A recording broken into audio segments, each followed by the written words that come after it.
Before we start the video, if you had to choose between phones with the same price tag, which feature matters most to you? Drop your answer in the comments. Recently, 3 phones with similar positioning have very tacitly set their starting price at $350. They are the Redmi K90, iQOO Neo11, and OnePlus Ace 6. I'm sure many viewers are struggling with the choice. With 3 phones so similar in positioning and price, which one should you actually pick? Don't worry, this video will give you the answer. In this episode, we will conduct a horizontal comparison across multiple angles: screen, gaming performance, battery life, and imaging, to see which one suits you best. I believe that after watching, it will help you clarify your thoughts and make a decision. Okay, without further ado, let's get the whole thing started. First, in terms of appearance, the standard versions of this generation's performance flagships all feature metal frames plus glass back panels. Of course, that includes iQOO. The Neo series used to have plastic frames, which was a pity, but now it's finally on par with its peers. Among the 3, the designs of the OnePlus and Redmi have changed significantly compared to the previous generation. The OnePlus Ace 6, although it has 2 lenses like the S5, no longer uses the watch dial deco design, but has simplified it into a smaller, rounded rectangle. Personally, I'm very much in favor of this design philosophy that pursues practicality. Redmi has also changed from the K80's entire circular deco to a 4-lens, independent protrusion design. I guess this is also one of the factors why the standard version of their own flagship, the Xiaomi 17, sold surprisingly well. Of course, you could also say it's a cross-generational homage to the K70. As for iQOO, the Neo11 looks like a twin to the previous Neo10. It's still that row of 2 porthole-style lens decos with no changes, but that's fine. Seeing as it finally has a metal frame, I can accept whether the appearance changes or not. The dimensions of the 3 phones are shown below. Among them, the screen size and weight of the OnePlus and iQOO are quite close, both being 6.8 inches and over 210 grams. The Redmi K90 is 6.59 inches and 206 grams. For single-handed grip, its feel is relatively better. Turning to the front, let's look at their respective screen specs. The OnePlus and iQOO are relatively balanced pairings. The OnePlus features a rare 1.5K resolution plus a 165Hz high refresh rate. iQOO offers 2K resolution plus a 144Hz high refresh rate. The quality of both is excellent, just with different focal points. Redmi, on the other hand, has a plain and simple 1.5K resolution plus 120Hz. Some friends might ask, is a high refresh rate really necessary on a phone nowadays?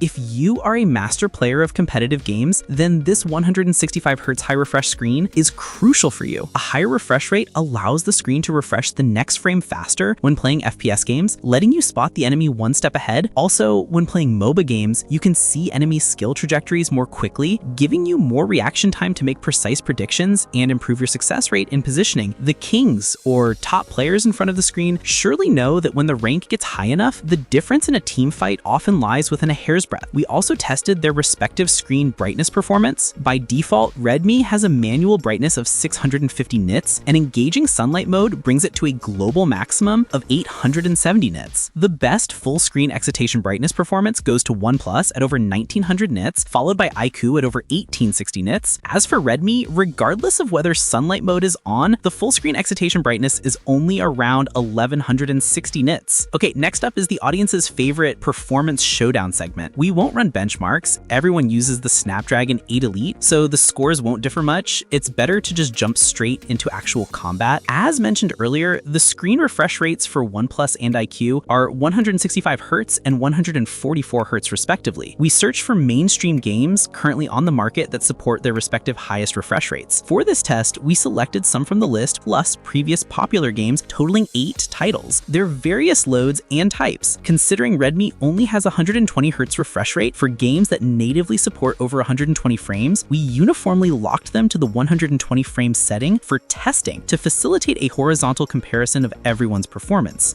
First, Honor of Kings. In the ultimate graphics quality 120 frame mode, playing a ranked match, all 3 phones can easily run at full 120 frames. Let's focus on power consumption and temperature. The best performance belongs to the OnePlus Ace 6. Both power consumption and temperature are the lowest in the field. Next is the 3.63W Redmi K90. The Neo11 went above 4W, another MOBA game, League of Legends Wild Rift. The average frame rate for all 3 phones is above 119 frames. In terms of power consumption control, the difference is negligible. interchangeable. The highest and lowest differ by only 0.06 W. Regarding the maximum body temperature, the best performance is still OnePlus at 37.37 degrees Celsius. However, Redmi and iQOO aren't much different, hovering around 38 degrees. Next, gunfight games. First, PUBG Mobile. Playing a match on the island map solo, the frame rates for all three phones are also above 119 frames. This time, the best performance is OnePlus, leading with an ultra-low power consumption of 3.32 W. The maximum body temperature is also only 37.2 degrees Celsius. Redmi and iQOO aren't bad either. Power consumption is kept within 4 W in the Snapdragon 8 Elite models. They also belong to the category of excellent performance. Then there is one of the very hot extraction shooter games on the market right now, Delta Force. The graphic settings are HD 120 frames. Test duration is 25 minutes. The three phones can still easily run full frames. In this round, the best performers are OnePlus and Redmi. The former has the lowest power consumption at only 4.12 W, and the maximum body temperature is 39.5 degrees Celsius. Although Redmi's power consumption is a tad higher than OnePlus, its maximum body temperature is the lowest in the field, 1 degree lower than OnePlus. Compared to the first two, the Neo11 has power consumption about 0.5 W higher, and the maximum temperature reached 41.7 degrees Celsius. Apart from Delta Force, we also tested another game of the same type, Arena Breakout. When this game first launched, the optimization on the mobile end was simply disastrous. Nowadays, the situation has improved a lot. Of course, I feel it's mainly because the SoC energy efficiency has improved. Graphic settings are ultimate quality, 1080p resolution, 120 frame mode. The test shows these three phones can still achieve an easy full frame rate. The best performance in this round is still the OnePlus Ace. Could this be the thermal volume of a separately adapted 165 Hz? Still leading decisively with a minimum power consumption of 5.12 W. Redmi and iQOO power consumption are both around 5.5 W. However, iQOO's temperature is a bit lower. Let's test withering waves. Under full highest graphics, the three phones can still run full frames. The average frame rate is above 59 frames. The best power consumption control is the Redmi K90, 5.54 W, lowest in the field. However, its maximum body temperature reached 44.5 degrees Celsius. The one controlling temperature best is still the OnePlus Ace, suppressing the 5.82 W total consumption to a maximum of 43.1 degrees Celsius. The Neo11's total consumption reached 6.16 W, and the maximum body temperature also came to 44.6 degrees Celsius. Actually, since the withering waves can run full frames, naturally, we don't need to say more about Genshin Impact. The three contestants are all easily running full frames, and the power consumption control is one stronger than the other. First, the best performance is still the OnePlus Ace. Power consumption is the lowest in the field at only 4.65 W. It's also the only one where the maximum body temperature is controlled below 40 degrees. Next is the 4.8 W Redmi K90 and the 5.06 W Neo11. The maximum body temperatures of these two phones are controlled around 42 degrees. Wait, looking at it all the way through, they're all full frames. Is there really no game that can punish them? Then we have to mention that minister, Honkai Star Rail New Penacony. Regarding the Penacony map around 980p, even some Snapdragon 8 Elite models currently can't run it fully, let alone the Snapdragon 8. Measuring the golden moment, accelerating the run for 30 minutes, Redmi K90 ran a result of 56 frames with a power consumption of 7.49 W. The average frame rate is the highest, but the maximum body temperature also reached the highest at 47.5 degrees Celsius. Through the curve, it can be seen that the first 12 minutes are very stable. Later, after the thermal wall is hit, its frequency drops due to overheating, fluctuating back and forth between 40 and 60 frames. Neo11 ran directly to over 8 W. Like Redmi, it started fluctuating greatly in the 10th minute. The final average frame rate was 53.2 frames. However, thanks to better body heat dissipation capabilities, the maximum body temperature was controlled somewhat better at 46 degrees Celsius. Finally, the OnePlus Ace, with a minimum power consumption of 7.38 W, it ran an average of 53 frames. Its frame drop strategy is slightly different. At the 12th minute, it locks to 45 frames. After cooling down for a breath, it returns to 60 frames again. This strategy of not fluctuating the frame rate so frequently is actually slightly better in terms of experience during actual play. Furthermore, the maximum body temperature is controlled even better, the lowest in the field, but it also reached 45.7 degrees Celsius. We can only say the Penacony map is still quite stressful for the Snapdragon 8 Elite's GPU. Of course, looking at the test round above, we can also see that because the mid to low load power consumption range of this year's processors has limited improvement, the standard version of the performance flagship actually got the bonus. The Snapdragon 8 Elite's gaming performance is still very capable of fighting. Among the 8 games appearing in this video, there are 7 games where all 3 phones can easily run to full frames. This implies that we consumers only need to spend half the price to buy a performance experience close to a flagship device. Regarding gaming performance, the one with the best overall performance among the 3 phones is still the OnePlus Ace. The power consumption in most games is the best in its class, and the body heat dissipation capability after high loads is also unrivaled. What's quite surprising is this year's Redmi. Its performance in several high load games is outstanding. It's just just that due to different stacking strategies, the heat dissipation capability is slightly inferior. As for iQOO, because it has consistently been the one tuned the best previously, its performance in this standard versus standard comparison actually appears a bit mediocre. Compared to Redmi, it's at a level where each has its wins and losses. In high-load scenarios, the heat dissipation capability is slightly superior. Of course, these three contestants are all using the newly released Snapdragon 8 Elite. Everyone has put in the effort to tune them well. With the hardware foundation guaranteed, it is actually quite difficult to see the situation where the power, temp, and frame rate performance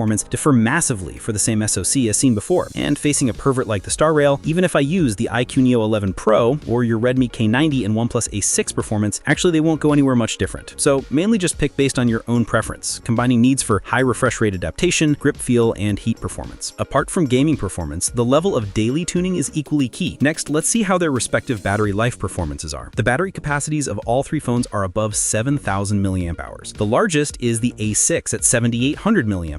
Next is the Neo11 at 7,500. K90 here because the body dimensions are the smallest, and simultaneously the camera module stacking strategy is different, so the battery capacity is the smallest, which is understandable. Then we have to mention their battery life. The battery life of the three phones are as shown below. Among them, the longest is the OnePlus Ace 6, lasting a full 13 hours and 9 minutes. The second is the iQOO Neo11 at 11 hours and 45 minutes, which is 1 hour and 24 minutes less than the first place. The third is the Redmi K90 at around 10.5 hours. Actually, for phones of this positioning, unless used for ultra-heavy tasks, charging once a day is completely sufficient for daily use. After testing battery life, we also tested the charging time. First, regarding charger power, the A6 is a maximum of 120 watts, while the K90 and Neo11 are both a maximum of 100 watts. Each phone was charged to 20% before recording began. The power curves for the three phones are as follows. The A6's peak power is around 95 watts, followed by a ladder-style drop from 60 watts. The K90's peak power is 85 watts, and for the vast majority of subsequent scenarios, it stays between 30 and 40 watts. The Neo11's peak power is 82 watts, and it similarly stabilizes between 30 and 40 watts for most of the time. You can see the total time taken to fully charge the three phones in the image. Calculated based on background charging, the fastest is the K90 with the smallest battery, taking 49 minutes. Next is the A6 with the largest battery, taking 53 minutes. In comparison, the Neo11's charging speed isn't considered fast, taking a total of 72 minutes. Finally, let's look at the camera performance that many friends care about. The main cameras of the three phones have small differences in hardware specifications, all being around 1 by 1.55 inches. Therefore, regarding the main camera sample photos, the three are hard to distinguish in terms of resolution capability. It's more about differences in contrast and color tone. Everyone has different style preferences, so just take a look at the samples and judge for yourselves. As for the wide angle, everyone has 8 megapixels. At this point, the competition is purely about each company's algorithm level. Consequently, the actual imaging effects aren't as bad as you might expect. They can still produce decent photos in certain scenes. For the telephoto, this is where Redmi is stronger. Hardware-wise, it has an extra 2.5x telephoto lens compared to the other two, making it better in terms of resolution. After zooming in, the clarity of the subject is quite intuitively visible, but the color tuning is relatively conservative. Both saturation and contrast are lower, making the photos look a bit flat. Alright, overall, this year's standard performance flagships are all very capable. For $350, you can get a metal middle frame, plus glass body, ultra-thin ultrasonic fingerprints case by Instrument, and an excellent quality screen. On average, you get a Snapdragon 8 Elite, plus a super large battery over 7,000 mAh. If you only seek a basic gaming experience guarantee and daily excellent battery life, choosing any of these three won't be a mistake. Of course, if your needs are very specific, for example, if you occasionally want to use the telephoto to take pictures of people or scenery in your gaming downtime, and you also like small screens and have requirements for hand feel, then the Redmi K90 is indeed a good choice. iQOO is relatively balanced and comprehensive. Both battery life and gaming high-load scenarios yield good results. Naturally, if you take gaming very seriously, requiring better tuning, power consumption control performance, longer battery life, and needing the ultimate high refresh experience at this current price point, then undoubtedly the OnePlus A6 with its 165Hz high refresh screen is the choice best suited for you right now. So everyone can make a choice combining their own preferences and needs. Okay, that's all for the content of this video. See you in the next video. Bye bye.